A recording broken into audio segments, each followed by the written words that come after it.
झारखंड सभा के जोहार। आज के क्लास में नागपुरी भाषा के संज्ञा से MCQ करायल जाए। ठीक, संज्ञा के बारे में हम पहले भी संज्ञा के पढ़ा चुकल है, तो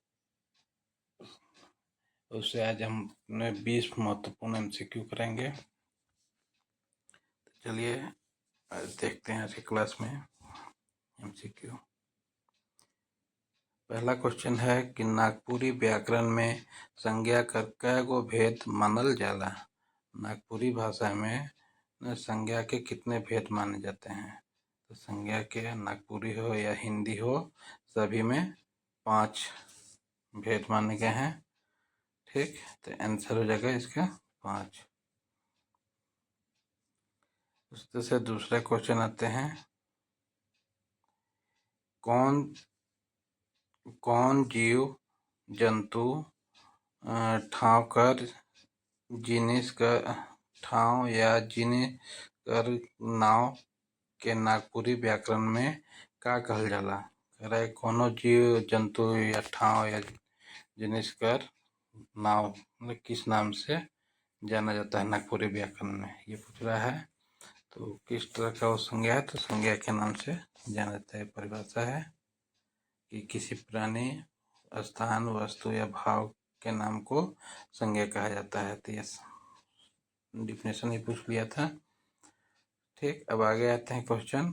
चाउर, दाल, नून और माटी, ये शब्द सब नागपुरी में कौन सा संज्ञा है? ये मतलब संज्ञा कर उदाहरण है कहें। कहने का मतलब है कि चाउर जो है चावल, दाल दाल के जगह पर दाल होगा, नून और माटी सब जो है किस तरह का संज्ञा है? तो द्रव्यवाचक संज्ञा इसको कहते हैं, क्योंकि ये सभी जो है द्रव्य हैं, तो द्रव्यवाचक संज्ञा कहेंगे। इनको तौला जाता है, मापा जाता है। ठीक, नून मतलब नमक, माटी मतलब मिट्टी, इनको जो है तौला जा सकता है, मापा जा सकता है, इसलिए कहेंगे। अब आते हैं तीसरा क्वेश्चन, तीसरा नहीं चौथा क्वेश्चन आएगा। मंगरा खेत जोतत हैं, ई वाक्य में मंगरा कौन सा संज्ञा है? मंगरा जो है व्यक्ति है ना, इसलिए व्यक्तिवाचक संज्ञा होगा यहाँ पे, व्यक्तिवाचक संज्ञा। आगे आते हैं, छवा मन मैदान में खेलत हैं। तो छवा मन मैदान में खेलत हैं, तो ई वाक्य में छवा क्या है ना, बच्चा, कौन सा संज्ञा है? तो ये भाव है। छवा मतलब किसी भी तरह का बच्चा हो सकता है, यहाँ पे एक भाव जाति है, तो ये किसी भी तरह का हो सकता है, लड़का भी हो सकता है और लड़की भी हो सकता है। ठीक, ये जातिवाचक संज्ञा कहलाएगा। उस तरह से आते हैं छठा क्वेश्चन, जौन संज्ञा शब्द से कोनो भाव, गुण, दशा, अवस्था कर बोध होवेला, उके का कहना? जिस संज्ञा में न भाव का, गुण का, तो ये भाववाचक संज्ञा कहलाता है, भाववाचक संज्ञा कहलाता है। गुण, दोष, भावावस्था का पता चलता है, भाववाचक संज्ञा कहते हैं, अंग्रेजी में एब्स्ट्रैक्ट नाउन कहते हैं। आगे आते हैं, जतरा मेला शब्द, जतरा को मेला बोला जाता है हिंदी में, जतरा शब्द कौन संज्ञा का उदाहरण है के? तो ये कौन सा संज्ञा का उदाहरण है, ये पूछ रहा है। तो जतरा जो है ये समूहवाचक संज्ञा है, क्योंकि भीड़ इकट्ठा होता है, ये समूहवाचक संज्ञा का उदाहरण है। आगे आते हैं 8वां में, नागपुरी में डहर यानी रास्ता को बोलते हैं, और नदी शब्द कौन संज्ञा में आवेला?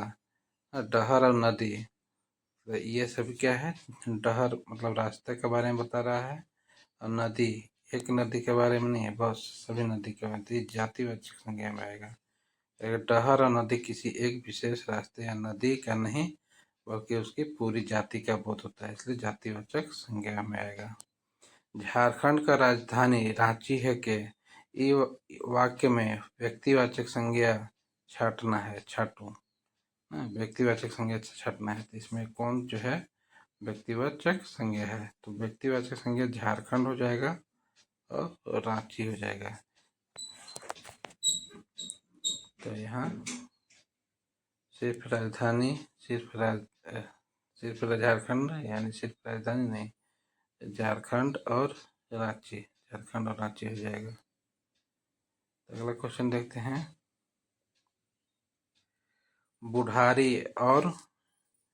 बुढ़ारी मतलब बुढ़ापा, और छवाली मतलब बचपन, सब में कौन संज्ञा है? तो ये बुढ़ारी जो है और बचपन जो है, ये सभी क्या है? भाववाचक संज्ञा है।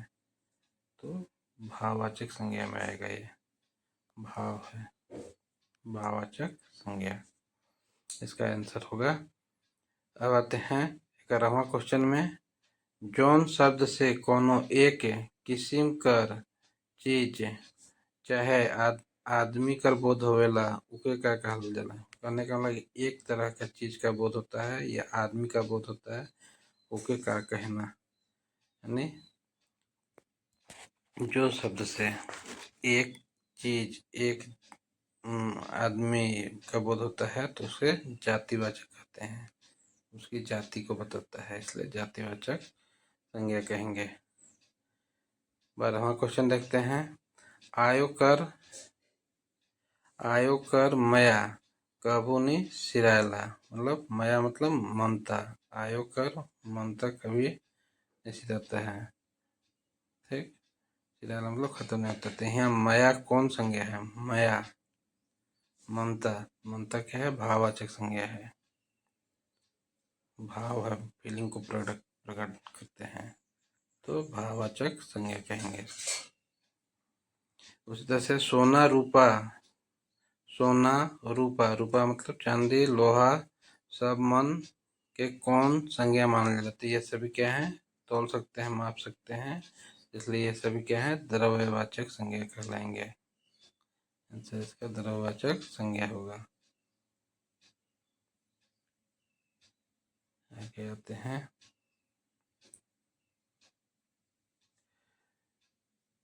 गोतिया और पड़ोसी शब्द कौन संज्ञाकर प्रजाति में आवेला?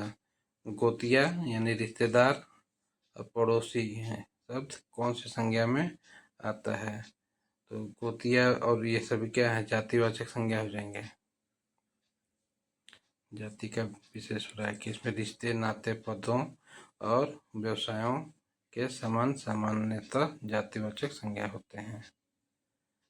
भाववाचक संज्ञा का निर्माण नागपुरी में केकर से होवेला? भाववाचक संज्ञा किससे निर्माण होता है? तो ऊपर दिल सभी से होता है। कहने का मतलब खाली जातिवाचक से ना, नहीं, खाली विशेषण से, तो ये सभी से होता है, खाली क्रिया से, सभी को मिला करके बनता है। तो सभी जातिवाचक विशेषण और क्रिया से बनता है, तो सब हो जाएगा। 16वां क्वेश्चन देखते हैं। पेठिया मतलब बाजार और बैठकी मतलब पंचायत शब्द मुख्य रूप से कौन सा संज्ञा है? तो यहाँ पे भीड़ भाड़ होता है, इसलिए समूहवाचक संज्ञा कहलाएगा।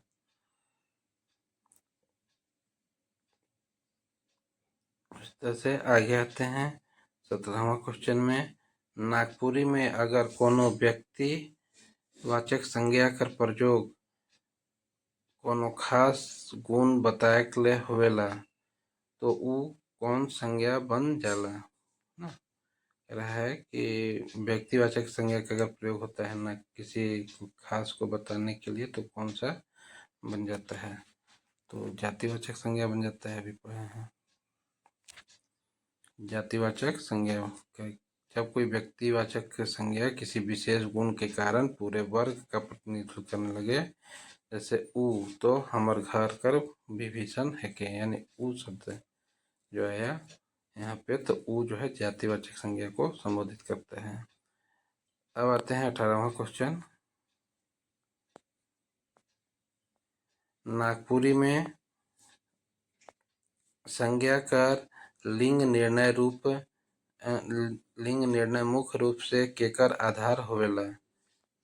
संज्ञा का लिंग निर्णय करना है ना, किसके आधार पर होता है। तो यहाँ पे है अर्थ यानी प्राणी या अप्राणीवाचक का आधार पर, शब्द का बनावट इससे हमको कोई मतलब नहीं है, क्रिया के आधार पर भी नहीं होता है, विशेषण के आधार पर भी नहीं होता। संज्ञा का निर्णय, लिंग का निर्णय अर्थ के आधार पर होता है।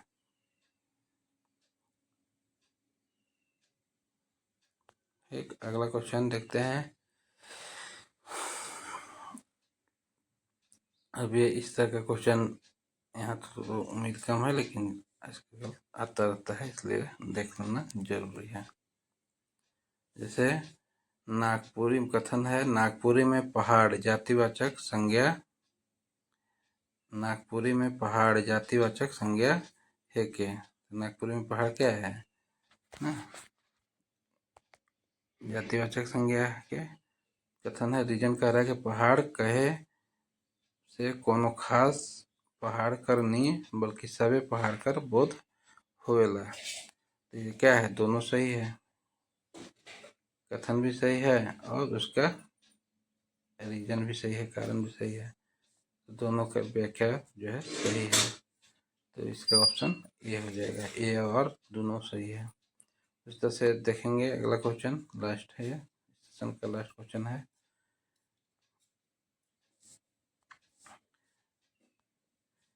कथन है कि पेठिया यानी बाजार द्रव्यवाचक संज्ञा का उदाहरण है। तो ये द्रव्यवाचक संज्ञा का उदाहरण नहीं है, ये तो समूहवाचक है। समूहवाचक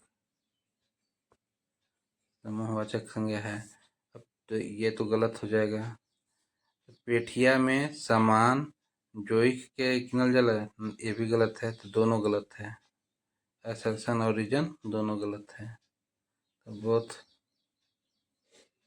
ये सही और गलत नहीं, ये और दोनों गलत।